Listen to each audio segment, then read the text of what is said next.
Our former way of life was reset, and we all had to accept and adapt to a new and very unfamiliar routines.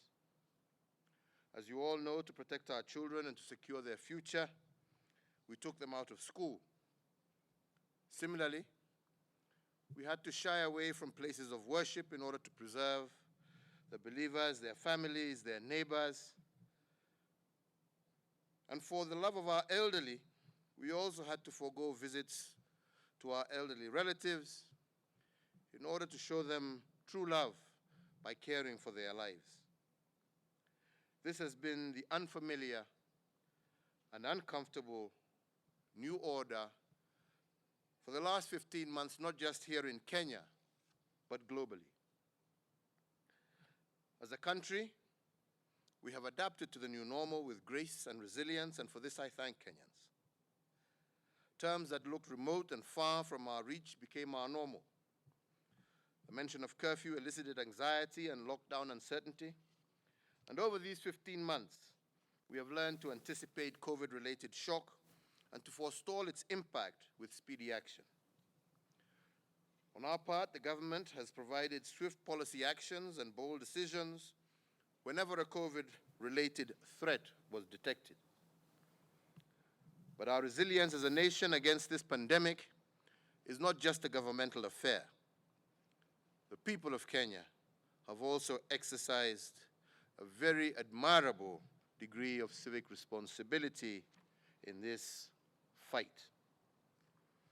Indeed, Kenyans have taken the civic duty of protecting themselves, their families, and our country against this pandemic, and they have done so positively.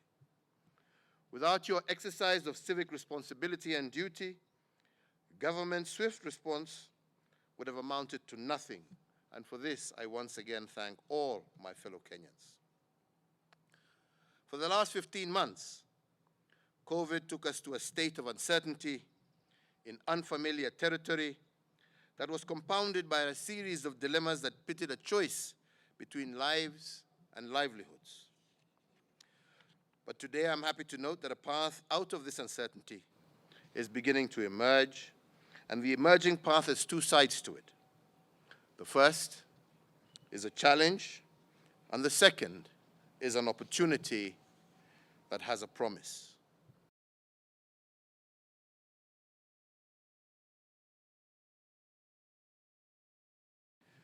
Fellow Kenyans, the second path out of the COVID fog for Kenya is an opportunity with a promise.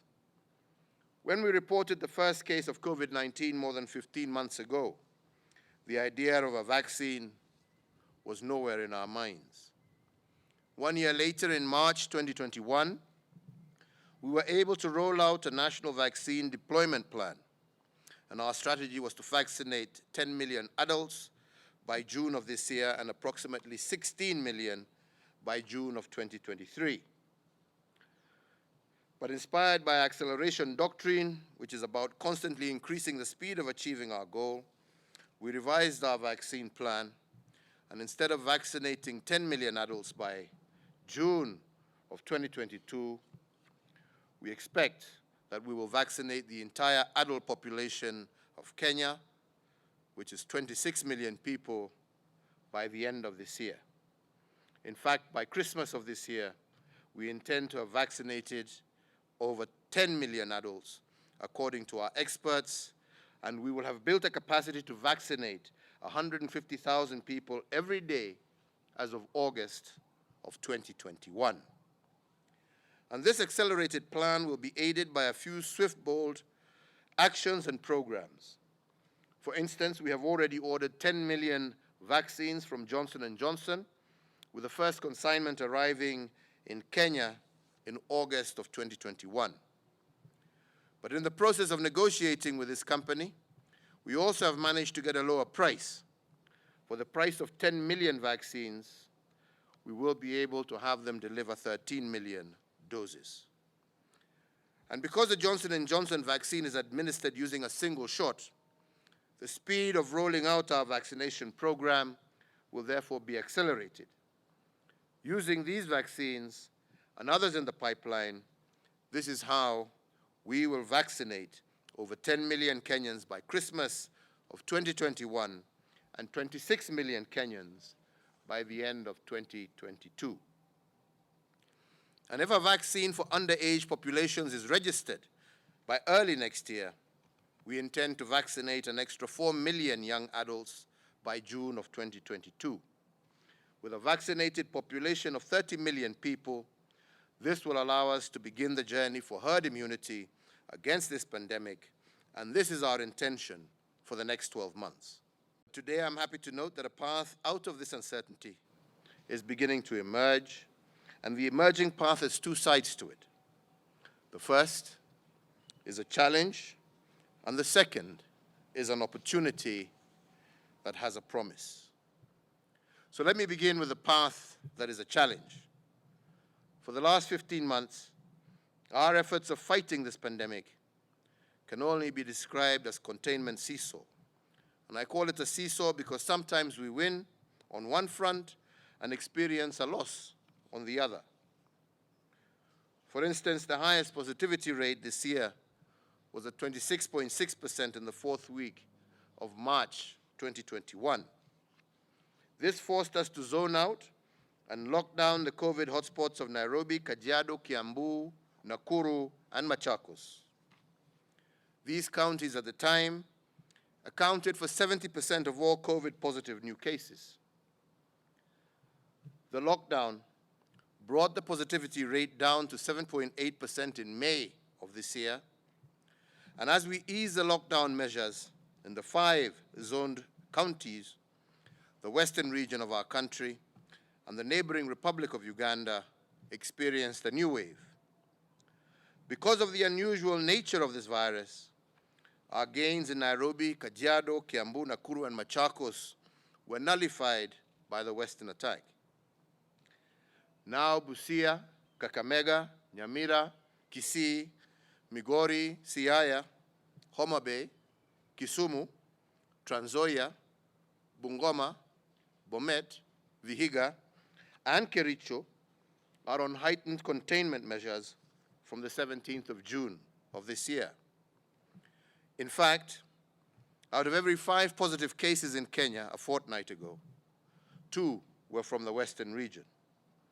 And what is worse is that this region has experienced a high positivity rate of 21% compared to the national average of 9.1% at that time. This swing between loss and gain in the fight against the pandemic is what I'm calling the seesaw containment. You win in one theater of a battle and lose another. And by default, this swing has created some form of survival instinct in our population. The fight against COVID is both a social as well as a health challenge. And as such, we aspire for herd immunity in the health arena. And we seem to have built what psychological experts called herd instinct in the social arena. We seem to have built a national consensus on what we must do to defeat this pandemic, and I believe it is steadily working. It is now clear that we cannot exclusively depend on foreign partners and their systems to resolve our health crisis. And in that regard, we must substantially prepare ourselves for the next crisis before it knocks on our doors. As a government, we are addressing this matter through a medium-term and a long-term strategy. In the medium term, we will be building in Kenya a fill and finish plant, the plan being to import the COVID-19 vaccine unpackaged and finalize the logistics of filling and packaging here in Kenya. This will save us on time and will make us a supply hub for the East and Central African region. Our long-term strategy is to set up a human vaccine center, and as to this regard, I have directed a multi-agency team to activate this plan and to focus not only on the COVID-19 vaccine, but on any other human vaccines that are needed in our country and in our region. The national quest to produce human vaccines here in Kenya will elevate our nation as a producer for both human and veterinary vaccines that we currently supply to Eastern Africa all the way to Morocco in North Africa. The second thought is about the uptake of the COVID vaccine. Once we begin the mass rollout in July this year, unfortunately, some Kenyans have formed certain theories about vaccination and its effects. Although vaccination is free of charge and no one will be forced to get it, some education about it is critical. And I say so because by mid-2022, we have potential to reach herd immunity in which the danger of one infected Kenyan will not affect a community of people unchecked. But we can also build herd instinct in our communities. If herd immunity is meant to respond to an attack, herd instinct is meant to anticipate the attack and to stop it. And this can only be achieved through vaccination and vaccine education. To this end, we urge the Interfaith Council, working with the private sector partners and other civic associations, to take up the vaccine education and for it to be a central plank of the upcoming vaccination drive. This way, we will build a herd immunity and ensure that the instinct of communities to survive remains high. I thank you for your attention, and let me just continue to urge all Kenyans to do everything they can, not only to keep themselves safe, but also to keep their brothers and sisters, their parents, also safe. We can see what is happening across the globe, on our own continent. We are glad and happy that the measures that we have taken have helped us contain this disease as much as possible. But that can only and will only continue to be a successful route if we, as Kenyans, continue to work and collaborate together and support each other in this endeavor until we have truly defeated this pandemic and ensure that all of us are able to see the end of the rainbow. With those few remarks, I say thank you very much. God bless you all. Asanteni sana. Thank you.